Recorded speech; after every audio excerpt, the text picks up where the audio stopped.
नमस्कार, आप देख रहे हैं न्यूज 24/7 इंडिया। मैं हूं आपके साथ सपना मदेशिया। चलिए शुरुआत करते हैं आज की कुछ खास खबरों से। कालाकोट में खाक खड़ेरियन रोड को लेकर विवाद अब लगातार तूल पकड़ता जा रहा है। सड़क निर्माण कार्य में कथित अनियमितताओं और गुणवत्ता को लेकर स्थानीय लोगों में भारी नाराजगी देखने को मिल रही है। लोगों का आरोप है कि निर्माण कार्य में लापरवाही बरती गई है, जिससे सड़क की गुणवत्ता पर गंभीर सवाल खड़े हो गए हैं। मामला इतना बढ़ गया है कि सब डिविजनल प्रशासन और कालाकोट के विधायक को स्वयं मौके पर पहुंचकर स्थिति का जायजा लेना पड़ा। अधिकारियों और जनप्रतिनिधियों ने ग्राउंड जीरो पर पहुंचकर स्थानीय लोगों की शिकायतें सुनी और संबंधित विभाग से जवाब तलब किया। अब सबसे बड़ा सवाल यही उठ रहा है कि आखिर इस पूरे मामले में जिम्मेदार कौन है? पीडब्ल्यूडी डिपार्टमेंट की निगरानी में कमी रही या फिर ठेकेदार द्वारा निर्माण कार्य में लापरवाही बरती गई? स्थानीय नागरिकों का कहना है कि यदि समय रहते निर्माण कार्य की सही मॉनिटरिंग होती तो ये स्थिति पैदा नहीं होती। लोगों ने मामले की निष्पक्ष जांच कर दोषियों के खिलाफ सख्त कार्रवाई की मांग की है। प्रशासन की ओर से आश्वासन दिया गया है कि मामले की जांच कर उचित कार्रवाई की जाएगी और सड़क निर्माण की गुणवत्ता सुनिश्चित की जाएगी। हिमानी मंडियाल की रिपोर्ट। सर जीटी एज पर जीटी शीट ये फॉरेस्ट ही है। तो वहाँ पे जब मशीन स्टार्ट हुई है, हम आए, ऑपरेटर को बोला, कंट्रैक्टर को बोला मशीन बंद करो। तो सरपंच साहब को मैंने सुबह इन्फॉर्म कर दिया था कि यहाँ पे जब भी कोई काम करना होगा जॉइंट डिमार्केशन की विदाउट नहीं करना। उन्होंने फिर भी वायलेशन की। ऑपरेटर ने भी हमारी बात नहीं मानी, कंट्रैक्टर ने भी नहीं मानी, और सारे बंदे जो वो उस साइड बैठे सारे बंदे वो सारे आ जाते थे, कभी गाली गलौज कभी कुछ नहीं रोकने दी उन्होंने। 5 बार हमने ऑपरेटर को बोला, 5 बार कंट्रैक्टर को बोला, हम 3 बंदे तो वो 40-50 बंदे जब भी मशीन के पास आ रहे सारे बंदे इकट्ठे होकर हमारे पे आ जा रहे थे। फिर हमने आरओ साहब को भी इन्फॉर्म किया कि हमें रीइंफोर्समेंट चाहिए, एफपीएफ को भेजो। कंट्रैक्टर कौन था? कंट्रैक्टर अपने जो चेयरमैन है कालाकोट, क्या नाम है? सूरी साहब ही हैं। हाँ हाँ ऐसे बोलो, नाम लेना चाहिए। हाँ। जो काम कर रहा था। तो फिर जब एफपीएफ वाले पहुंचे तो फिर हमने यहाँ पे मशीन को रोक दिया। तब तक एमएलए साहब भी आ गए थे। भाई एमएलए का काम जंगल में मशीनें बंद कराना नहीं। मेरा काम था कि इन्फॉर्म करना आप लोगों ने। आप लोग ना काम जब रहे तो तब मैं आया। मेरा काम नहीं है फॉरेस्ट से मैं लोगों की मशीनें बंद कराना। लेकिन मेरा कहना भी नहीं माना गया। मैंने आपको कहा कि बंद करो, आगे लेट जाओ मशीन के साथ, आगे क्या करता कोई? आपके साथ आपकी यूनिफॉर्म है। हाँ, जब वहाँ से स्टार्ट हुई तब पहुँच गए थे हम। जब सबसे पहली पीक मैंने भेजी है तब काम स्टार्ट नहीं हुआ था। उसके बाद माने नहीं, ये कंट्रैक्टर को भी बोला, ऑपरेटर को भी, उन सबको भी, डीडीसी साहब को भी बोला, किसी ने बात नहीं मानी। फिर आरओ साहब को भी इन्फॉर्म किया, तो एफपीएफ वालों को भी इन्फॉर्म किया कि आप आओ, क्योंकि बंदों की जरूरत है। हम 3 स्टार्टिंग में मैं, गार्ड साहब और एक डेलीविजर 3 बंदे थे हम। अभी इनका क्या क्लेम है? अभी इनकी लेंथ विड्थ हमने कर ली है सर, 203 मीटर क्या है। है इनका? ये क्या कह रहे हैं? सर ये कह रहे हैं कि हमारी स्टेट पहले वो बोल रहे हैं कि नीचे वाला मकान भी गिराओ, वो भी गिराओ, वो भी। हमने कहा वो हमारे टाइम पे नहीं, ना हमें पता उसका। एज पर जीटी शीट ये फॉरेस्ट है। ये फॉरेस्ट लैंड है तो फिर तो हाँ, विदाउट परमिशन। जो ये सर बीपीज लगे हैं येलो कलर वाले, इस चेक जो है इसके नीचे है। जो स्टेट या प्राइवेट है इसके नीचे है, इसके ऊपर ये फॉरेस्ट है। ये नीचे लगे साथ में सर। 100% फॉरेस्ट है। हाँ हाँ, फॉरेस्ट है। दूसरी बात ही कोई नहीं है इसमें। तो 203 मीटर की जो लेंथ है वो 5 मीटर विड्थ साइड की। इनका केएमएल भी बना लिया हमने। ये ठीक है, उसमें अगर वायलेशन किया हो तो केस रजिस्टर होगा, जी सर। तो कार्रवाई होगी। दूसरा ये है कि अगर रोड निकालनी भी है फॉरेस्ट एरिया से तो उसके लिए प्रोसीजर है ना। प्रोसीजर बिल्कुल उसी सरकार ने प्रोसीजर बनाया हुआ है, तो हमें वायलेशन नहीं करनी चाहिए। एज रिस्पॉन्सिबल सिटीजन होने के नाते, चाहे वो कंट्रैक्टर है, जो भी है, चाहे गवर्नमेंट डिपार्टमेंट है, तो हम नहीं चाहते हैं कि कोई वायलेशन करे। वायलेशन करेगा तो कानून अपनी कार्रवाई तो करेगा, उसमें तो कोई दो राय नहीं है। भी चाहिए मशीन जब लगाते हैं यार, पहले चीज़ें क्लियर कर लिया करो। मशीनरी अगर आपकी सीज हो जाएगी तो फिर उसको निकालना मुश्किल हो जाएगा। जो कंट्रैक्टर है उनकी खुद की अपनी है पर्सनल। जी जी, क्या लगता है ये तो एफसीए की वायलेशन है। उस पर एक्ट क्या है? अगर कंट्रैक्टर कर रहा है तो कंट्रैक्टर के लिए क्या एक्ट लगेगा? ये तो देखा जाएगा अभी। ये क्या नाम है, कौन सा डिपार्टमेंट करवा रहा है, कैसे है? कोई डिपार्टमेंट नहीं है, जब अपनी मर्जी से करा रहा है। डिपार्टमेंट का इधर लेना देना कुछ नहीं है। ये एक्शन साहब खड़े हैं वहाँ पे, ये सामने कोरी साहब खड़े हैं, इनका क्या लेना देना? अगर रोड का प्रोजेक्ट ऊपर से है तो यहाँ पे लेना देना क्या है किसी का? डिपार्टमेंट ने क्यों यहाँ पे अपनी सिर देनी, अपने सिर क्यों लेना? वो तो अपनी मर्जी से निकाल रहा है। नहीं सर, वो यहाँ से वोट ले रहा है, इलेक्शन लड़ रहा है। आज इलेक्शन तो नहीं है ना, यहाँ पे लोगों के संपत्ति ले रहा है। लेकिन ये लोग किधर जाएंगे जिनका बंद करके, रास्ता बंद करके, तो पानी सारा इन लोगों की ज़मीनों में जा रहा है, घरों में जा रहा है, घर भी गिर गिर के। तो मुझे समझ नहीं आ रही कि हो क्या रहा है। प्रोसीजर तो फॉलो करना चाहिए। अब अगर यहाँ पे illegal पहले करेगा तो भी एक बार हुआ था, जहाँ पे रात को ज़बरदस्ती एक मकान घर बनाया। मैंने आपको तब भी शिकायत की थी कि भाई घर बन रहा है, तब भी आप ही थे, जी तब भी उस पर कोई एक्शन नहीं हुआ। जब एक बार नहीं हुआ तब ये नंबरदार भी उधर खड़ा था। सरपंच भी वहाँ पे था, ये लोग जो आज बैठे हैं यहाँ पे ये भी सारे इधर ही थे, तो तब भी कोई एक्शन नहीं हुआ। जब एक बार एक्शन नहीं हुआ, दूसरी बार एक्शन नहीं हुआ, तो लोगों को पता कि एक्शन होना ही नहीं, हम अपने तरीके से करेंगे। फिर लोगों के पास कुल्हाड़ी है, दस्ता लकड़ी का लगता है, काटने के लिए जंगल है, ज़मीनें क्यों नहीं बनाएंगे? दिहाड़ी लगाएंगे तो मिलती है 500 रुपया, जंगल एक कनाल जगह साफ कर देंगे तो वो 2 लाख की बनती है। फिर 2 लाख वाली साइड क्यों नहीं जाएगा? कोई 500 की दिहाड़ी क्यों लगाएगा? फ्री में जंगल जगह मिल रही है, लैंड मिल रही है। अब कि मैंने इनको कहा कि भाई कम से कम जो है वो उसमें बैठे रहो, फर्दर इंक्रोचमेंट मत करो। मैंने असेंबली में भी कहा, ना DFO साहब को फर्क पड़ा, ना कंजर्वेटर को फर्क पड़ा, ना चीफ को पड़ा, ना डिपार्टमेंट को फर्क पड़ता। मैंने कहा कि भाई जिधर जिधर बैठे हैं हमें कुछ लेना देना नहीं है, किसी को खाली नहीं कराएगा, ठीक है, लेकिन फर्दर इंक्रोचमेंट बंद कर दो।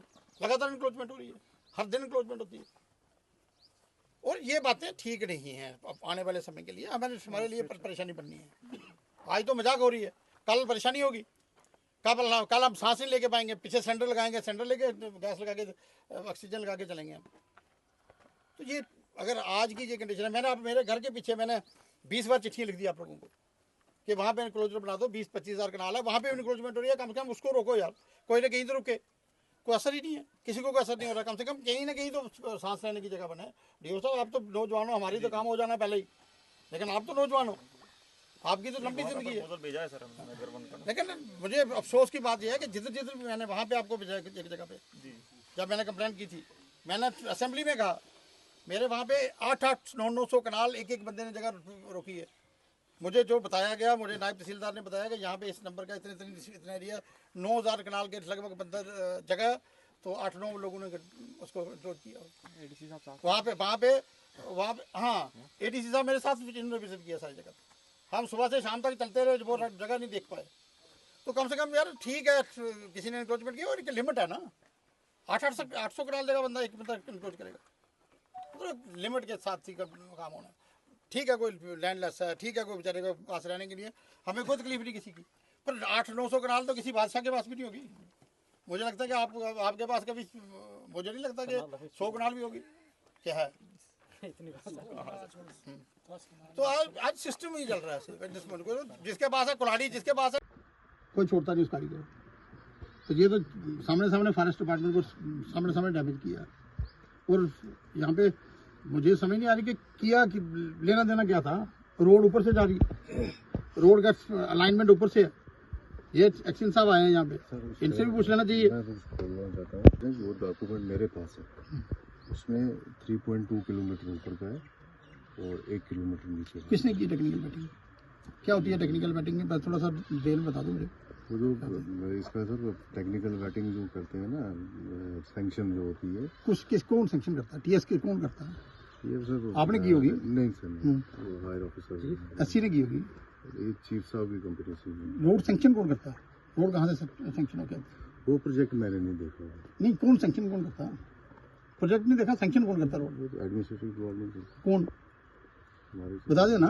चीफ अथॉराइज नहीं है इसमें कि DPR चेंज करने में। चीफ कौन होता है DPR चेंज करने वाला? जो आपने कैसे कह दिया फिर? जो मेरे पास फिर नहीं, आपने कैसे कह दिया फिर? चीफ के पास कौन सी अथॉरिटी है चेंज करने की?